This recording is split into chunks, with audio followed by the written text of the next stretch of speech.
बिस्मिल्लाहिर्रहमानिर्रहीम।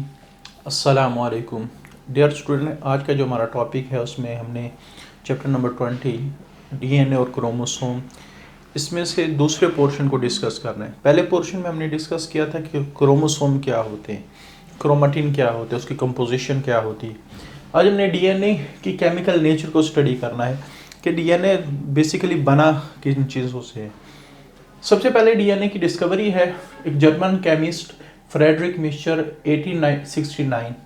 तो इसमें इसने सबसे पहले एक वाइट कलर का सब्सटेंस निकाला, न्यूक्लियाई ऑफ ह्यूमन सेल और फिश स्पर्म। अगेन एमसीक्यूज के लिहाज से दोनों चीज़ें इंपॉर्टेंट है। एक वाइट किस्म का सब्सटेंस उसने एक्सट्रैक्ट किया, निकाला। किससे निकाला? न्यूक्लियाई ऑफ ह्यूमन सेल और फिश स्पर्म से।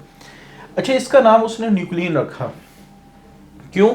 क्योंकि ये न्यूक्लियस से निकाला गया था, as it is associated with the nucleus. और बाद में जब इसकी नेचर पता चली तो कि ये एसिडिक है, तो फिर इसका पूरा नाम पड़ गया न्यूक्लिक एसिड। अब इसने 1869 के अंदर ये वाइट कलर का सब्सटेंस एक्सट्रैक्ट किया, लेकिन अगले जो 50 साल हैं, चूँकि न्यूक्लियस के फंक्शन के बारे में कुछ नहीं पता था, सॉरी इस वाइट सब्सटेंस के फंक्शन के बारे में कुछ नहीं पता था। और साइंटिस्ट की एक नेचर होती है कि जिस चीज़ का फंक्शन जल्दी डिस्कवर हो जाता है, साइंटिस्ट उस पर ज़्यादा रिसर्च करते हैं बनिस्बत उस चीज़ की जो अननोन हो अभी। तो तकरीबन 50 साल इसके ऊपर कोई मज़ीद रिसर्च नहीं हुई कि ये वाइट कलर का जो सब्सटेंस है जिसको न्यूक्लियन कहा गया फ्रेडरिक मिक्सचर की तरफ से, तो उसकी नेचर क्या है, उसकी आप कह सकते हैं सेल के अंदर फंक्शन क्या है। तो इस वजह से 50 साल बायोलॉजिस्ट ने कोई इसके ऊपर रिसर्च नहीं की, क्योंकि इसके फंक्शन के बारे में उनको कुछ नहीं पता था। फिर उसके बाद एक साइंटिस्ट आया जिसका नाम है पीए लेविन। उसने 1920, अगर आप देखें 1869 से 1920 तकरीबन ऑलमोस्ट 50-51 साल बनते हैं। तो सबसे पहले इसने न्यूक्लिक एसिड का स्ट्रक्चर को डिटरमाइन किया कि न्यूक्लिक एसिड बना किस चीज़ से है। तो उसने कहा कि जो चाहे वो डीएनए हो या आरएनए, क्योंकि ये दोनों न्यूक्लिक एसिड की मुख्तलिफ टाइप्स हैं, उसने कहा कि ये न्यूक्लियोटाइड से मिलके बने। अब ये न्यूक्लियोटाइड्स क्या होते हैं जो डीएनए और आरएनए बनाते हैं? बेसिकली जब हम न्यूक्लियोटाइड्स की बात करते हैं तो ये कैसे केमिकल्स हैं जो 3 मेन कंपोनेंट रखते हैं। सबसे पहले हमारे पास इसमें पेंटोज शुगर। आगे चूंकि न्यूक्लिक एसिड की 2 टाइप्स हैं, डीएनए और आरएनए। तो एक बड़ा ही इंपॉर्टेंट पॉइंट जो आप लोगों ने अच्छी तरह जहन में रखना है कि ये जो डीएनए और आरएनए टाइप्स बनाई गई है वो on the basis of pentose sugar बनाई गई है। यानी पेंटोज शुगर जिसमें 5 कार्बन होते हैं वो 2 तरह की, एक को राइबोस, एक को डीऑक्सीराइबोस कहा जाता है। तो ऐसी हमारे पास शुगर जिसमें राइबोस हो वो आरएनए कहलाती है, राइबोन्यूक्लिक एसिड, और जिसमें डीऑक्सीराइबोस हो वो डीएनए कहलाती है, डीऑक्सीराइबोन्यूक्लिक एसिड। अब राइबोस और डीऑक्सीराइबोस में क्या फ़र्क है? बेसिकली हमारे पास ये मैंने ड्रा की है पेंटोज शुगर जिसमें 5 कार्बन है और हर कार्बन के साथ सिवाय कार्बन नंबर 4 के OH अटैच है। अब दोनों में बेसिक डिफरेंस क्या है? डीऑक्सी का क्या मतलब होता है? जिसमें ऑक्सीजन निकाल दी गई हो। तो यहाँ कार्बन नंबर 2 से अगर ऑक्सीजन निकाल दी जाए तो ये डीऑक्सीराइबोस बन जाता है। अगर कार्बन नंबर 2 पर ऑक्सीजन लगा दी जाए तो ये राइबोस बन जाते हैं। तो जिसमें डीऑक्सीराइबोस हो यानी ये कार्बन के बगैर हो, सॉरी ऑक्सीजन के बगैर हो, तो ये डीऑक्सीराइबोस, ऑक्सीजन के साथ हो राइबोस। तो ऐसा न्यूक्लिक एसिड जिसमें राइबोस हो वो आरएनए कहलाता है, और ऐसा न्यूक्लिक एसिड जिसमें डीऑक्सीराइबोस हो वो डीएनए कहलाता है। तो पहला कंपोनेंट तो पेंटोज शुगर होगा। अच्छा, दूसरा कंपोनेंट नाइट्रोजीनियस बेसिस का है। नाइट्रोजीनियस बेस से क्या मुराद है कि ये बेस का काम करेगी और उसमें नाइट्रोजन कंपोनेंट होगा। जब हम इसका स्ट्रक्चर डिस्कस करेंगे तो आपको नज़र आएगा कि नाइट्रोजन ये मौजूद है, और फिर उसमें लॉजिक भी डिस्कस करेंगे कि ये बेस का काम क्यों करती है। तो हमारे पास ये 2 तरह की है, एक को हम कहते हैं प्यूरिन्स, एक को हम कहते हैं पायरामिडीन। प्यूरिन ये थोड़ी बड़ी होती है और पायरामिडीन ये छोटी होती है। वजह क्या है? अगर रफली से मैं इनका स्ट्रक्चर ड्रा करूं, ये डबल रिंग्ड होती है और ये सिंगल रिंग्ड होती है। तो इस वजह से ये छोटी बेस है, ये बड़ी बेस है।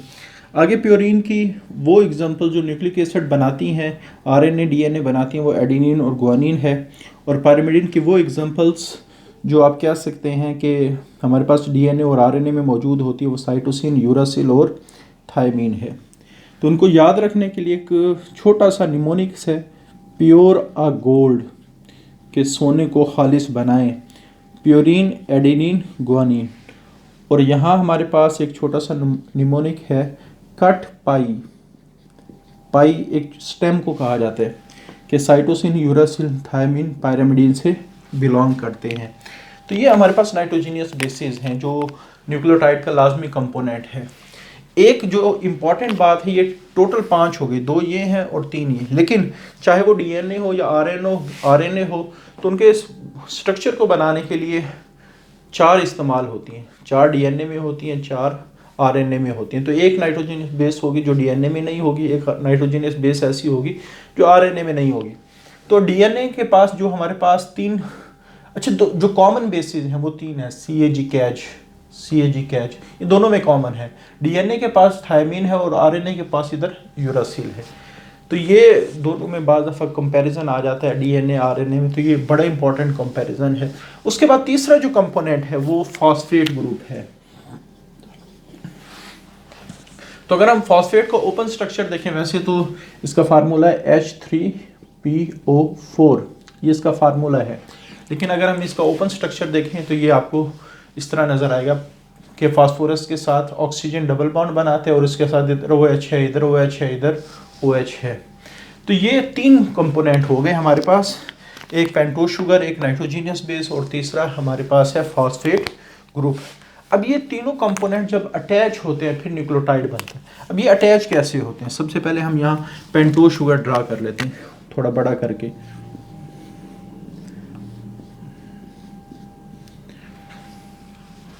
ये 5 कार्बन और ये इसके group OH OH OH OH।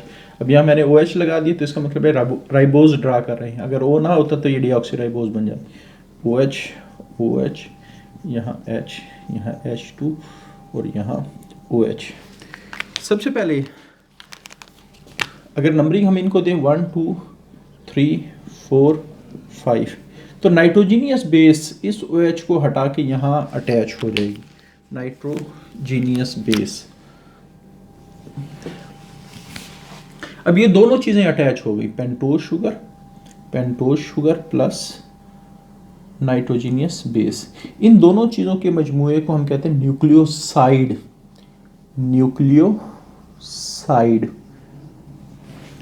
ठीक हो गया। आगे न्यूक्लियोसाइड्स के मुख्तलिफ आप कह सकते हैं, अगर हम cytosine, uracil, thymine, adenine, guanine इनको अटैच यहाँ करें तो न्यूक्लियोसाइड और नाइट्रोजीनियस बेस में थोड़ा सा फ़र्क नज़र आता है। अक्सर आप लोगों ने सुना होगा कि एडिनोसिन, लेकिन नाइट्रोजीनियस बेस होती है एडेनिन। इसी तरह गुआनोसिन नाइट्रोजीनियस बेस होती है गुआनिन। तो जब एडेनिन के साथ पेंटोज शुगर अटैच हो जाए तो फिर न्यूक्लियोसाइड एडिनोसिन। अब ये एडिनोसिन और गुआनोसिन, अब ये जब सीन का वर्ड आ गया तो ये न्यूक्लियोसाइड बन जाते हैं कि ये 2 चीज़ों का मजमुआ होते हैं, pentose sugar plus nitrogenous base.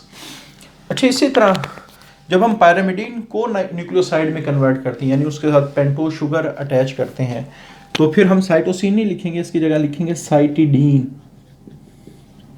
Uracil नहीं लिखेंगे, इसकी जगह लिखेंगे यूरिडीन। और थायमीन नहीं लिखेंगे, इसकी जगह लिखेंगे थायमिडीन। ठीक हो गया। तो ये न्यूक्लियोसाइड हैं, ये नाइट्रोजीनियस बेसिस हैं। तो अक्सर MCQs में ये दोनों कंफ्यूज कर रही होते हैं स्टूडेंट, ये समझते हैं कि शायद ये साइटोसिन ही को साइटिडीन का, ऐसे नहीं है। साइटिडीन उस वक्त बनता है जब पेंटोज शुगर साइटोसिन के साथ मिलती है, यूरिडीन उस वक्त बनता है जब पेंटोज शुगर यूरासिल के साथ मिलती है, थायमिडीन उस वक्त बनता है, यानी जो पायरामिडीन है उसके एंड पे हम डीन लगाते हैं और जो जब न्यूक्लियोसाइड बनाते हैं, और जो प्योरीन है उसके एंड पे हम सीन लगाते हैं जब उनको न्यूक्लियोसाइड बनाते हैं। तो ये मैंने एक न्यूक्लियोसाइड ड्रा किया। इसी तरह जैसे हम कहते हैं ना एडिनोसिन ट्राईफॉस्फेट, उसको कभी भी आप एडिनिन ट्राईफॉस्फेट नहीं कहेंगे, क्योंकि न्यूक्लियोसाइड के साथ जब हम फॉस्फेट लगा दें, चाहे वो एक लगाएं चाहे आप काफ़ी सारे लगाएं, तो ये बराबर है न्यूक्लियोटाइड के, न्यूक्लियोटाइड टाइड के। अब फॉस्फेट कौन सी जगह पे लगता है? फॉस्फेट लगता है हमारे पास कार्बन नंबर 5 पे।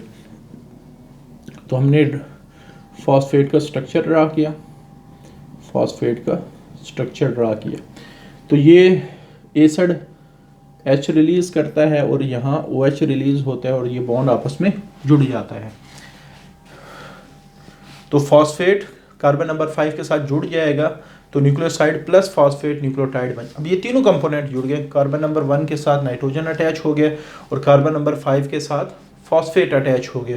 तो अब ये पूरा का पूरा क्या बन गया? न्यूक्लियोटाइड बन गया। अच्छा, एक आप लोगों ने केमिस्ट्री में पढ़ा होगा कि ये जो हमारे पास लिंक है इसको हम कहते हैं एस्टर बॉन्ड, के 2 कार्बन के दरमियान में और एक कार्बन के साथ ऑक्सीजन डबल बॉन्ड बना के जुड़ी हो। लेकिन अगर सपोज हम कह सकते हैं कि अगर यहाँ हम P लगा दें तो ये फास्फोएस्टर बन जाएगा, थोड़ा ज़्यादा स्पेसिफिक हो जाएगा, फास्फोएस्टर बन जाएगा। तो अगर आप देखें तो कार्बन नंबर 5 और फॉस्फेट के दरमियान में एक फास्फोएस्टर बना हुआ है। ये क्या बना हुआ है? फास्फोएस्टर। यानी इन शॉर्ट आप कह सकते हैं फॉस्फेट पेंटोज शुगर के साथ एस्टर बॉन्ड के ज़रिए से जुड़ा होता है। तो यहाँ से ऑब्जेक्टिव भी पूछ लिया जा सकता है कि फॉस्फेट और पेंटोज शुगर के दरमियान में कौन सा बॉन्ड बनता है, तो ये एस्टर लिंकेज कहलाता है। अच्छा, ये तो हमने जो बना दिया न्यूक्लियोटाइड, लेकिन जब हम डीएनए और आरएनए की बात करते हैं तो उसमें एक न्यूक्लियोटाइड नहीं होता बल्कि हज़ारों, जैसे हमने क्रोमोसोम की कंपोजिशन में डिस्कस किया था कि एक टिपिकल जो क्रोमोसोम है उसमें तकरीबन 14 करोड़ के करीब न्यूक्लियोटाइड होते हैं। तो ये न्यूक्लियोटाइड आपस में जुड़ते कैसे हैं इसको भी हम थोड़ा सा देख लेते हैं। तो सबसे पहले ये हमारे पास एक न्यूक्लियोटाइड है, ये दूसरा न्यूक्लियोटाइड है। इन दोनों को आप कैसे जोड़ेंगे इसको समझ लें तो फिर सारी के सारे जो पॉली न्यूक्लियोटाइड की चेन है उसमें न्यूक्लियोटाइड कैसे जुड़े होते हैं आपको ऑटोमेटिकली समझ आना शुरू हो जाएगा। जैसे मैं कहता हूँ ये एक न्यूक्लियोटाइड है, ये कार्बन नंबर 2, 3, 4। अब ये राइबोज है, राइबो न्यूक्लियोटाइड होगा, यानी ये भी राइबो न्यूक्लियोटाइड होगा क्योंकि दोनों के पास अगर डीएनए होता तो ये O ना होता। उस कार्बन नंबर 5 के साथ फॉस्फेट जुड़ा हुआ है, कार्बन नंबर 5 के साथ यहाँ फॉस्फेट जुड़ा हुआ है। ये न्यूक्लियोटाइड 1 है, ये पूरा nucleotide nitrogenous base pentose sugar phosphate, nitrogenous base pentose sugar phosphate. अब होता क्या है कि सबसे पहले अगर दो ये कार्बन नंबर 3 का OH सबसे इंपॉर्टेंट है और कार्बन नंबर 5 का फॉस्फेट सबसे इंपॉर्टेंट है। ये दोनों आपस में रिएक्शन करेंगे कि एक न्यूक्लियोटाइड के कार्बन नंबर 5 का फॉस्फेट दूसरे न्यूक्लियोटाइड के कार्बन नंबर 3 का OH, ये आपस में रिएक्शन करेंगे। यहाँ से OH निकल आएगा कार्बन नंबर 3 से और यहाँ से H निकल आएगा। जब ये दोनों मिलेंगे तो साथ क्या बन जाएगा? वाटर बन जाएगा। और ये दोनों बॉन्ड आपस में इस तरह जुड़ जाएंगे क्योंकि कार्बन ने 4 बॉन्ड बनाने, पहले OH के साथ था, अब वो ऑक्सीजन ने 2 बॉन्ड बनाने, पहले H के साथ था, अब ये दोनों बॉन्ड बने। एक तो हमने यहाँ डिस्कस किया कि ये फास्फोएस्टर बना हुआ है।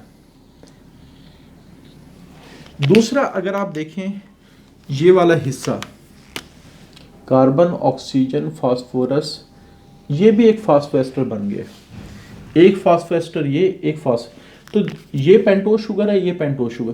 तो 2 पेंटोज शुगर को जोड़ने के लिए 2 फास्फोएस्टर, एक COP ऑक्सीजन, एक COP ऑक्सीजन। यानी इन शॉर्ट आप कह सकते हैं कि 2 पेंटोज शुगर दो न्यूक्लियोटाइड को जोड़ने के लिए वो आपस में 2 फास्फोएस्टर के ज़रिए से जुड़ी होती हैं। इस वजह से इसको हम कहते हैं फास्फोडाइएस्टर बॉन्ड या फास्फोडाइएस्टर लिंकेज, क्योंकि इसमें एस्टर्स कितने बने? 2, COP ऑक्सीजन के साथ, COP ऑक्सीजन के साथ। तो ये वाले जो बॉन्ड है वो चूंकि इसमें 2 बने हुए हैं, इस वजह से इस लिंकेज को हम कहते हैं फास्फोडाइएस्टर बॉन्ड या फास्फोडाइएस्टर लिंकेज। तो ये बनता कैसे है कि reaction between 5 phosphate of 1 nucleotide, कि एक न्यूक्लियोटाइड का फॉस्फेट जो 5वें कार्बन के साथ अटैच है, तो दूसरे न्यूक्लियोटाइड का तीसरे कार्बन के साथ जो हाइड्रोक्सिल ग्रुप अटैच है, एक 5 के साथ अटैच है, दूसरा कार्बन नंबर 3 के साथ अटैच है। अच्छा, जब ये दोनों रिएक्शन करते हैं तो ऑटोमेटिकली वाटर का मॉलिक्यूल निकलता है और कोई भी ऐसा बॉन्ड या कोई भी ऐसी चीज़ जिसमें वाटर के मॉलिक्यूल के निकलने से कोई भी चीज़ बने उसको हम कहते हैं डिहाइड्रेशन सिंथेसिस। कैसी चीज़ का बनना? जिसमें डिहाइड्रेशन हो, रिमूवल ऑफ वाटर हो। अब चूंकि यहाँ 2 शुगर के molecule are linked by a mean of pair of ester, तो यहाँ फॉस्फोएस्टर का एक पेयर 2 शुगर को अटैच करता है, एक ये वाला एक ये वाला, इस वजह से इसको हम क्या कहते हैं, डाई फॉस्फोएस्टर लिंकेज। तो इन शॉर्ट आप ये कह सकते हैं ये हमारे पास 2 न्यूक्लियोटाइड जुड़ गए, तो इस वजह से इसको हम क्या कहेंगे, डाई न्यूक्लियोटाइड, डाई न्यूक्लियोटाइड इसको कहा जाएगा। अच्छा, उसके बाद जब ये 2 जुड़ गए, अगर आप इन दोनों के एंड्स को देखें, हमने रिएक्शन करवाया कार्बन नंबर 5 के फॉस्फेट और कार्बन नंबर 3 के OH के दरमियान। अगर 2 न्यूक्लियोटाइड जब बने, तो अगर आप इनके एंड देखें तो ऊपर वाला जो न्यूक्लियोटाइड नंबर 2 है उसका फॉस्फेट फिर फ्री है, और यहाँ कार्बन नंबर 3 का OH भी फ्री है। यानी रिएक्शन 2 के दरमियान होगा न्यूक्लियोटाइड में, एक फॉस्फेट के दरमियान और OH के दरमियान।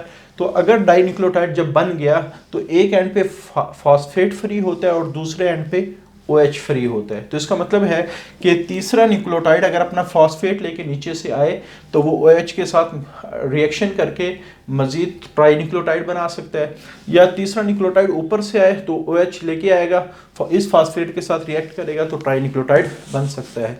तो इस तरह ये 4 अटैच होंगे टेट्रा न्यूक्लियोटाइड करते करते, जब काफ़ी सारे अटैच हो जाएंगे तो हम कहेंगे पॉलीन्यूक्लियोटाइड फॉर्मेशन होगी। अच्छा, व्हाट्सोएवर, बेशक आप इसमें 14 करोड़ जो एक टिपिकल ह्यूमन क्रोमोसोम में न्यूक्लियोटाइड होते हैं, आप 14 करोड़ न्यूक्लियोटाइड भी जोड़ दें एक DNA या RNA को बनाने के लिए, तो एक एंड पे अगर 3 हो का OH फ्री होगा तो दूसरे के कार्बन नंबर 5 का फॉस्फेट फ्री होगा। इस वजह से जब भी हम DNA या RNA के स्ट्रैंड, तो जिस एंड पे 3 OH फ्री हो तो उसको 3 एंड कंसीडर किया जाता है, और जिस पे 5 का फॉस्फेट फ्री हो तो उसको 5 एंड कंसीडर, और इसके ऊपर हम कॉम्प्लीमेंट डालते हैं।